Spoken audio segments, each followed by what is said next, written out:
I'm gonna love you.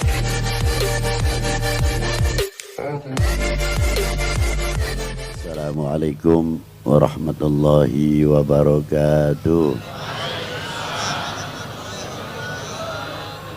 Alhamdulillahirabbil alamin. Wassalatu wassalamu ala asyrafil anbiya wal mursalin wa ala alihi wa sahbihi ajma'in, amma ba'du. Yang saya hormati, yang saya banggakan para sesepuh, bini sepuh, para alim ulama, para ibu nyai, para santriwan, santriwati, pimpinan Nahdlatul Ulama, sabanon-banonnya, dan yang saya hormati Bapak Bupati Batang, Bapak Kapolres, Bapak Dandim atau yang mewakili, bapak-bapak dari instansi pemerintahan, sipil, TNI, Polri, juga yang saya hormati Pak Camat, Pak Danramil, Pak Kapolsek, serta jajarannya, saudara-saudaraku, Banser, Ansor, dan yang saya hormati bapak-bapak dari kepala kelurahan atau kepala desa seperangkatnya, panitia penyelenggara dalam berkah bersolawat, hadirin wal hadirat rahimakumullah. Solawat adalah tali silaturahim yang langsung digurui oleh Allah Subhanahu wa ta'ala. Solawat adalah menyambung tali silaturahim antara sesama kita kepada baginda Nabi Sallallahu Alaihi Wasallam, menyambung tali silaturahmi kepada keluarga Nabi, para ummahatil mukminin, para sahabat, dan tali sholawat adalah menyambung antara sesama al-mu'min akhul mu'min, al-muslim akhul muslim. Bila mana seseorang mau memahami yang sebenarnya tentang sholawat, sangat luar biasa. Pendapat makna innallaha wa malaikatahu yusholluna ala nabi, sholawatnya Allah Ta'ala kepada baginda Nabi diterangkan oleh Ibnu Hajar, Fadil Ayat, dan tokoh-tokoh ulama pendahulu. Maknanya sholawatnya Allah Ta'ala adalah rahmah yang disertai ta'dim, makrunatan bita'dim, rahmat yang disertai Allah Ta'ala mengagungkan kepada baginda Nabi Sallallahu Alaihi Wasallam. Dan sholawatnya para malaikah adalah doa lil ummah. Sedangkan sholawatnya antara kita kepada baginda Nabi Sallallahu Alaihi Wasallam adalah menyambung hubungan kita kepada Rasulullah, tidak di dalam sholawat saja, bahkan sholawat di dalam sholat pun masih terkait sesama kita. Di antaranya kita mengucapkan setiap waktu assalamu alayka ayuhan nabiyyu wa rahmatullahi wa barakatuh. Selain itu, di waktu kita mengucapkan assalamu alayka ayuhan nabiyyu wa rahmatullahi wa barakatuh, seolah-olah Rasulullah di hadapan kita, karena ada kalimah mukhattab istighdari, kalimah ka alaika, seolah-olah Rasulullah di depannya waktu kita mengucapkan assalamu alayka ayuhan nabiyyu wa rahmatullahi wa barakatuh. diteruskan, assalamu alaina wa ala ibadillahi salihin. Ketika Isra Mi'raj Rasulullah mengucapkan at-tahiyyatul mubarakatus salawatut thayyibatu lillah, Allah Ta'ala menjawab, memberi satu kehormatan kepada baginda Nabi dengan dawuhnya, assalamu alaika ayuhan nabiyyu wa rahmatullahi wa barakatuh. Ternyata salawat itu juga mengandung akhlak, salawat itu juga mengandung adab.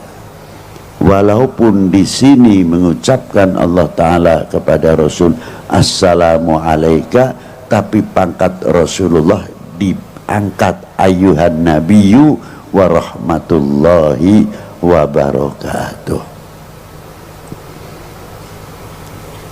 Yang kedua, ketika Rasulullah mendapat rahmah barokah dari Allah, Rasulullah masih peduli memikirkan umatnya, maka Rasulullah minta sujud kepada Allah. Disuruh bangun sama Allah Ta'ala, beliau mengatakan, minta sama Allah apa diantaranya, assalamu alaina wa ala ibadillahi salihin. Diijabah oleh Allah Ta'ala dengan salamu alaina wa ala ibadillahi salihin. Bimbingan kepedulian sudah diterapkan oleh Rasulullah dari semenjak dahulu. Assalamu alaina sampai sekarang masih dibaca oleh kaum mukminin. Kita setiap sholat tetap masih membaca assalamu alaina wa ala ibadillahi salihin. Assalamu alaina duh dat kang paring slamet, mugi panjenengan kersa maringi keselamatan dateng kita sedaya. Lu hebat ya. Wa ala ibadillahi salihin kok dipisah dongnya assalamu alaina pun dados lafal jamak niku. Tapi bagaimana Rasulullah mengangkat seseorang atau kelompok atau jamaah orang-orang yang soleh, penghargaan tersendiri di sini, assalamu alaina wa ala ibadillahi sholihin. Padahal kalimah assalamu alaina sudah jamak. Nah sekarang kita bagaimana cara mengucapkan assalamu alaina wa ala ibadillahi sholihin, sejauh mana kita kepedulian terhadap sesama muslim. Al mu'min akhul mu'min, al muslim akhul muslim. Kalau mengerti makna assalamu alaina wa ala ibadillahi sholihin, insya Allah sesama kita itu tidak akan saling mencemooh atau saling mencaci atau saling menfitnah dan lain sebagainya. Karena apa? Kita selalu mengucapkan assalamu alaina wa ala ibadillahi itulah bersambung hubungan al-ukhuwah ini. Maka pentingnya salawat, kata Al-Imam Al-Qadil Iyad ataupun Ibnu Hajar di dalam memaknai Allahumma salli ala Sayyidina Muhammad wa ala ali Sayyidina Muhammad. Makna wa ala ali bukan untuk keluarga saja, tapi di dalam maqamati doa wa ala ali ay ummah Sayyidina Muhammad sallallahu alaihi wasallam. Jadi kalau kita membaca wa ala ali, semua umat masuk di dalam kalimah wa ala ali Sayyidina Muhammad. Konsekuensinya sekarang yang penting. Kalau Rasulullah sudah mendoakan begitu luas dengan sholawat, hadits sholawat itu banyak sekali, ratusan. Di dalam kitab Sa'adatud Darain, as-sholat ala Sayyidil Kaunain. Maka kita selaku umat Sayyidina Muhammad, bagian mengucapkan terima kasih kepada Rasulullah adalah dengan membaca sholawat. Mengapa sejauh itu? Apakah Rasulullah memerlukan rahmat dari kita? Ini sebabnya tidak. walaupun itu doa.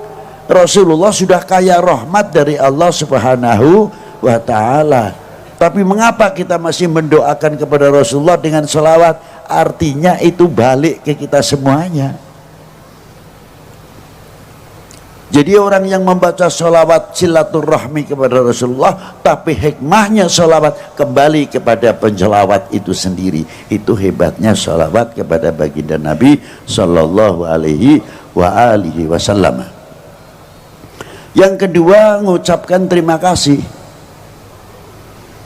Terima kasih kepada Rasulullah, apa diantaranya? Kita tahu iman Islam dari mana?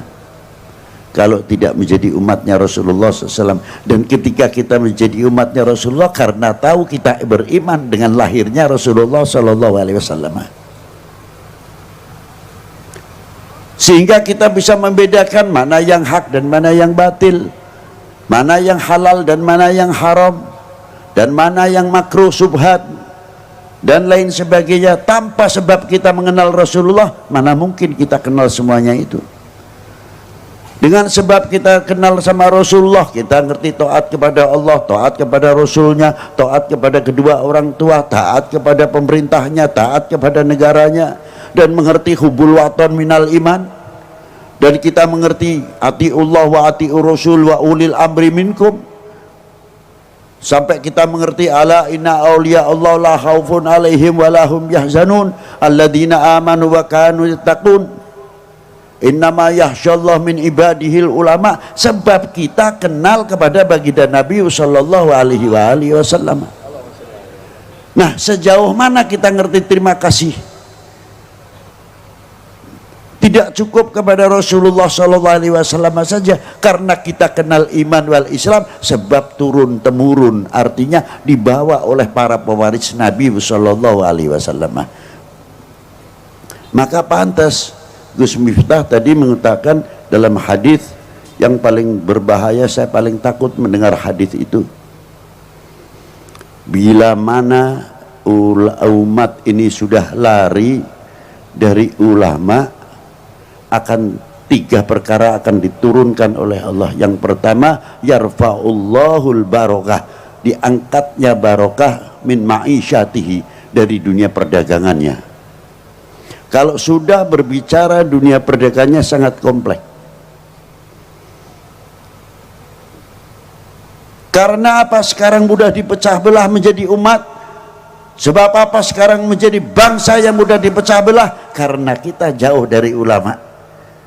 Kalau sudah jauh dari ulama, bumi pun ikut panas, bukan manusianya saja yang panas. Dikira apa? Yang mudah dibenturkan. Dulu waktu kecil saya, kebone dewe niku ana alang-alangi tak bakar itu kering setengah mati, mlepes, malah mlepes.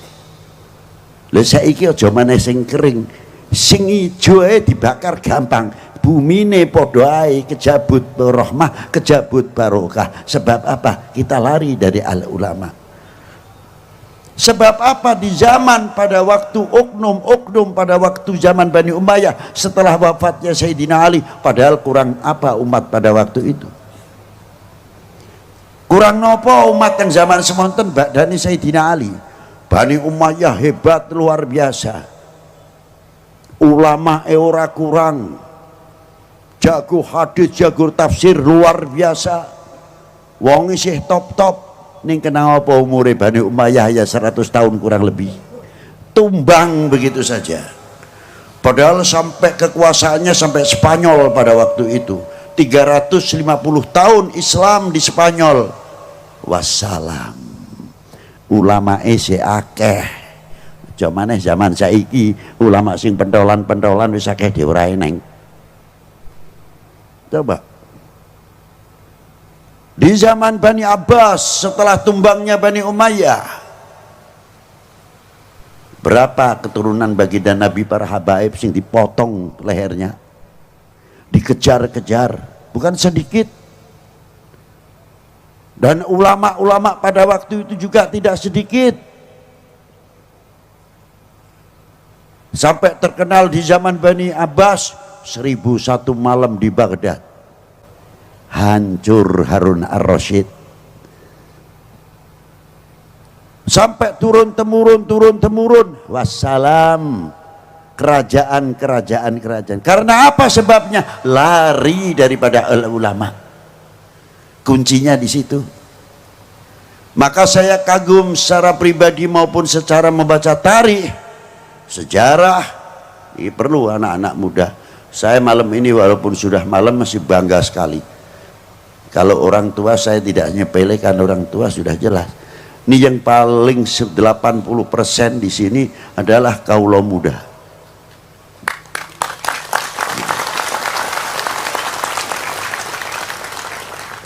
Kebanggaan saya satu, karena yakin kelak di pundak kalian yang akan menjawab tantangan umat dan tantangan bangsa ke depan. Di pundak kalian, bukan di pundak sesepuh. Sesepuh itu walaupun umurnya panjang 100 lebih, tetap fisiknya sudah menurun. Tapi kalian yang harapan kami semuanya untuk ke depan, untuk memajukan umat ini, untuk memajukan bangsa ini. Apalagi kalau kita ceritakan berkoh. Wah, aneh itu berkoh ya. Apa? Berokoh niku barokah karepe ngono lho. Muga-muga dadi desa sing barokah, barakatus sholawat. Allahumma amin. Itulah. Nanti saya singgung berkah ono apa. Salbat melae. Nah, terus ulama-ulama itu karena beliau pada waktu itu sampai dari Spanyolnya Bani Abbas, oknum-oknumnya tumbang semuanya. Kurang apa? Maka ulama-ulama dari ahli baitin Nabi sallallahu alaihi wasallam diantaranya dan ulama-ulama yang lain wis mlebu ring Indonesia.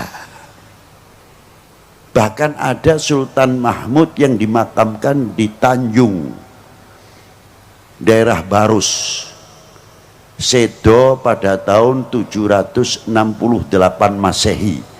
Berarti Bu, ning zaman Sayyidina Ali sudah ada yang masuk ke Indonesia. Orang luar biasa nih ke Indonesia. Loh, kita mesti ini bangga itu. Tanjung itu mana? Di Tapanuli, dekat. Makamnya di atas Ngungkuli Manjate Murio. Dan yang keturunan dari Sayyidina Husain terus dibawa Imam Muhammad Al-Baqir, Ali Ja'far Shadiq, Imam Ali Al-Uraidi, sampai Imam Ahmad Al-Muhajir, sampai panjangannya Syed Muhammad Syekh Marbat mempunyai putra Amir Abdul Malik dan mempunyai putra Imam Abdullah Udmat Khan bin Alwi Amal Fakih. Niku sing pertama kali masuk ten India, ten Hyderabad. Dari keturunan beliau Imam Abdullah Udmat Khan, ibunya Putri Ratu Hyderabad. Punya anak Imam Ahmad Shah Jalal. Lah ini yang kita menjadi contoh luar biasa. Ulama besar min ahli baitin Nabi sallallahu alaihi wasallam, beliau masuk ke daerah Cham atau Champa. Daerah Champa dan daerah Annam. Sekarang masuk wilayah Vietnam. Nek Champa niku terkenal putri Cempone. Champa maupun Annam agamane sih beda. Ning Champa karo Annam saagama setiap tahun perang mendino niku kena doneke ben wulan sing ngathahake korban. Tidak pernah putus. Saagama sak bangsa. Masuklah Imam Ahmad Shah Jalal. Begitu masuk dengan akhlaknya dan adabnya yang luar biasa, mendapatkan simpati dari Raja Cham maupun Annam. Akhirnya beliau dipilih menjadi raja di Cham dan Annam. Sepakat Raja Champa maupun Annam. Hebat iku sing tak kula hebati ngoten lho. Sing dipilih agamane liya, sing milih agamane liya. Kok bisa lho ora ngoten niku. Niku hebat. dan itu ditiru oleh wayahipun Imam Ahmad Shah Jalal niku putrane Imam Jamaluddin Husain. Imam Jamaluddin Husain itu yang menurunkan para aulia-aulia yang ada di tanah Jawa, mulai Aceh sampai tekan sak piturute niku kathah 90% putra wayahe Al Imam Ahmad Shah Jalal. Diantarane nalika masuk Malik Ibrahim benten Jawi Indonesia niki dan Malik Said Ibrahim Asmara Kondi nggawa Jamaatil Kubra, jumlahe ana sing 200, ana sing 90 pirang kapal, mangkane disebut Maulana Maghribi, Maulana Maghribi, Maulana Maghribi. Tutunungan Maulana Maghribi kene tekene, kene kuburane kopiahe, ini kuburane sandale. Mboten, Maulana Maghribi bukan telapaan tapi asli kuburan, karena jamaah yang ada di Indonesia ini lebih 400 ulama Al-Maghribi saking Sadatil Hasan Awil Husaini. Lha niku dadi ono sing nang Bisma, ono sing Pekalongan dhewe, Paninggaran dan sebagainya. Siapa beliau? Min ahli baitin Nabi sallallahu alaihi wasallam. Dados pagere tanah Jawa khususnya lan Indonesia pada umumnya, pagere setiap per kilometer ten pantai utara niki terutama selatan apa malih ora lepas kuburan wali siji, wali siji, wali siji. Napa malih daerah kidul Parang Tritis dan sebagainya sing nurunake diantawisipun Ki Ageng Nis, Ki Ageng Getas, Ki Ageng Selo dari Joko Tarub sak piturutipun. Maka dari itu Indonesia terutama menjadi santer, menjadi punjer, menjadi lopian contoh yang luar biasa fil alam di dalam dunia ini. Tapi risikonya kok akhir-akhir kok model mudah dipecah belah. Lho niki lah. Aduh, sebab melayu saking para sesepuh, saking para ulama. Padahal para beliau-beliau tidak andil sedikit di dalam memerdekakan bangsa ini dari belenggu penjajah dan kebodohan.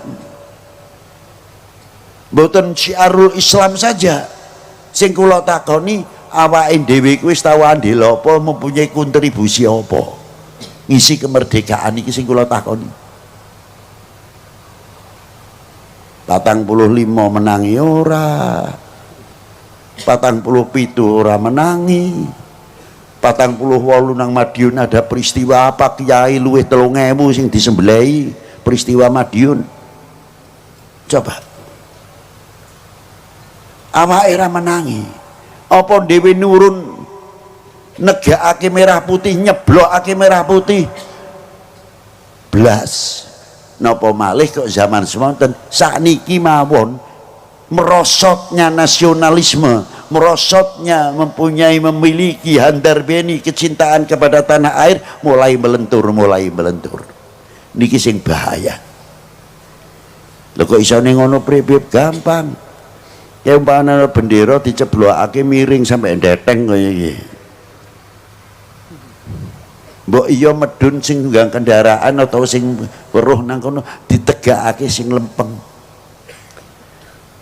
Kapak-kapak no merah putih niku ada 3 hal di dalamnya: kehormatan bangsa, harga diri bangsa, jati diri bangsa. Ampun ngantos melekat melentur niki ada di dalam merah. Lah niki lah. Makanya tiang yang kuat terhadap cintanya kepada negara pasti orang itu ahli sejarah, mengenal sejarah. Ora beda anak nek taat karo wong tuane temenanan, ngerti perjuangane wong tua. Tapi nek anak orang ngerti perjuangane wong tua, weruhe omahe wis mentereng, sedane ana, kendaraane akeh, begitu ora ana kakang adik kerah rebutan waris. Itu yang terjadi. Margo si anak ora tahu dididik bagaimana perjuangannya kedua orang tua. Lah nikulah. Begitu pula kalau kita sudah mengetahui perjuangan bangsa ini, Ya insya Allah kita tahu akan memperkokoh, memperkuat kesatuan persatuan demi apa? Keutuhan Indo harusnya kan ngoten. Makanya kula kuatir wenten setunggal ayat kadar bobot hadis, kadar bobot iman seseorang tergantung kecintaannya kepada Kanjeng Nabi. Niki dipelintir nih, oknum niki pinter terkadang. Lo nek ngono arep ngembosi wong Islam khususnya ngembosi liya agama khususnya wong Islam, kurangi cintane kepada para ulama, cintane Kanjeng dateng Kanjeng Nabi, gembosi. Niku cara ngancurke umat beragama khususnya Islam. Engko nek wis benturke antar umat beragama, niki tujuan terutama cara pola untuk menghancurkan Indonesia. Sadar itu. Biar tarung niku kira-kira Indonesia bisa dipecah niku pripun. Dengan segala cara, waspada terutama. Semonten ugi nek badhe ngancurake bangsa niki dipintir malih saking hadis wau, kadar bobot iman seseorang tergantung kecintaannya kepada Nabi ini. Lah nek kadar bobot iman napa cinta seseorang terhadap bangsanya tergantung cintanya kepada tanah airnya. Nek demene marang tanah air temenanan, cintane bangsa luar biasa. Kalau sudah cinta betul-betul kepada bangsanya, pasti akan menutupi segala kekurangannya. Bukan berarti mengingkari ada kekurangan atau selak, saking ada cara-cara menasehatinya. Tidak bangga menepuk dada kalau membuka aibnya bangsa sendiri. Loh nikulah aku umpamanya dadi oknum ben dikeploki ke luar negeri, hebat. Wah, padahal niku buka aib sedulure dhewe kok ora isin sing kaya niku. Lah nikilah. Tapi kalau orang cinta yang luar biasa, kaya bocah pondok umpamane, aku dadi kiai ini ana bocah sing colong jukuk, tak keplaki dhewe nang kamar, tak ajar. Tapi begitu di luar ditanya, "Bib, jare bocah pondok kene kok ana sing tangane dawa Bib? Sapa sing ngomong? Pondok kene bersih kate bocah-bocah kaya kowe." Tapi bocah wis tak ajar, ora nutupi. Di luarnya kita selaku bangsa Indonesia harus berani menyatakan kami bangsa yang besar. Kami punya para leluhur yang luar biasa yang menurunkan kita ini, yang mempunyai intelektual dan ilmuwan yang luar biasa. Buktinya apa? Gawe Borobudur kayak sampai saiki, gawe Candi Prambanan. Saya kagum melihat Prambanan, lawang tempatnya cedak dengan gunung berapi. Iki mestine dhuwur semono, iki nek hitungane ora kuat kangelan. Tekstur tanahnya gimana? Kira-kira ben ora kena goyangan. Itu kok hebatnya. Iki umpamane nono lindu ono apa kok iso ora terpengaruh. Sekarang sudah tua umurnya aja pantes kena sedikit-sedikit. Tapi biyen carane mikir, terus arusnya air ini kemana? Nerobos ning liyane apa ora? Loh, orang-orang dahulu sudah berpikir sejauh itu, bukan lihat Borobudur atau Prambanan setelah berdiri. Begitu pula Kanjeng Sunan Kalijogo, Demak pada waktu itu dekat dengan Gunung Murionya. 2000 tahun yang lalu kurang lebih Gunung Murio pernah meletus, hingga tanahnya itu tanah banyak bergeser atau setengah gambut. Tapi Sunan pada waktu dulu, waktu mendirikan Masjid Demak, ono sokone siji sing arane Soko Tatal. Nek aku berwe keramat. Padahal itu ilmu yang luar biasa. Membuat Soko Tatal bagaimana caranya elastis untuk menjaga keseimbangan soko sing wolu. Para ulama kita pun dulu sudah maju luar biasa. Itulah para leluhur bangsa kita, bukan bangsa yang ketinggalan. Abad 9 Hijriah, bagaimana ulama-ulama kita sudah di Masjidil Haram, sudah mengajarkan torekot, sudah mengajar di Masjidil Haram. Lihat di kitab Jami' Karamatul Aulia Juthani. Jadi kita harus bangga. Tapi saiki kok melentur piye kok seneng dijeblokake, dibenturake, percaya karo hoa. Tulung ayo jaga bareng-bareng Indonesia dari segala bentuk perpecahan. Wahai bangsaku yang kubanggakan, relakah negerimu terpecah belah? Buktikan, jangan tidak-tidak saja. Ayo kita bentengi sehingga kita bisa mengejar segala ketinggalan. Ayo gandengan tangan, jangan sampai kita memberikan kesempatan seujung rambut pun kepada oknum-oknum orang lain atau bangsa lain yang akan menunggu pecahnya Indonesia. Padang bulan, padange rembulane sing awe-awe, padang bulan padange kaya rina rembulane sing awe-awe, ngelehake aja turu sore, kene tak critani nganggo sito wektu sore, kene tak critani nganggo sito wektu sore. Keindahan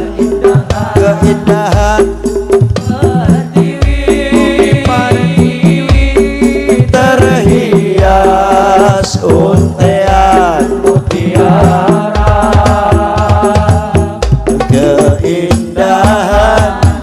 keindahan bumi pertiwi terhias untean mutiara. Membangun bangsa yang sejati, harum namanya di Nusantara, harum namanya di Nusantara. Allahumma sholli wa sallim ala sayyidina wa maulana Muhammadin. Allahumma sholli wa sallim ala sayyidina wa maulana Muhammadin. Adada ma fi ilmillahi salatan daimatan fi dawami mulkillahi, salatan daimatan fi dawami mulkillahi. Jejak para pendahulu, sejarah saksi kehidupannya.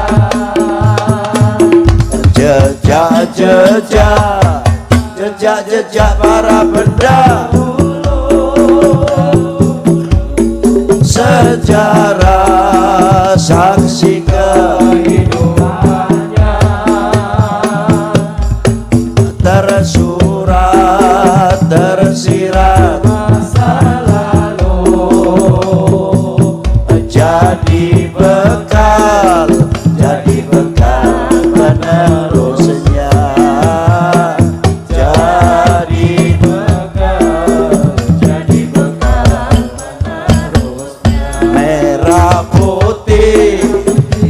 putih melekati disinari pancaran imannya yang keras. Merah putih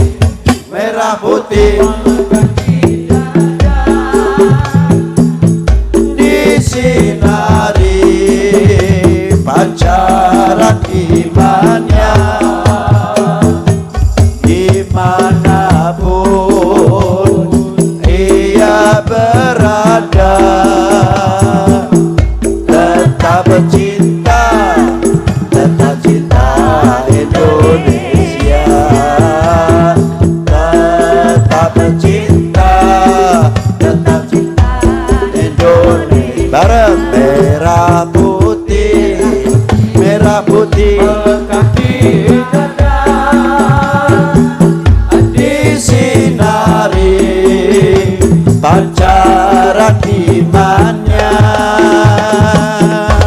merah putih melengkapi dada di sinari pancaran imannya dimanapun ia berada tetap cinta itu abang keras tetap cinta Indonesia tetap cinta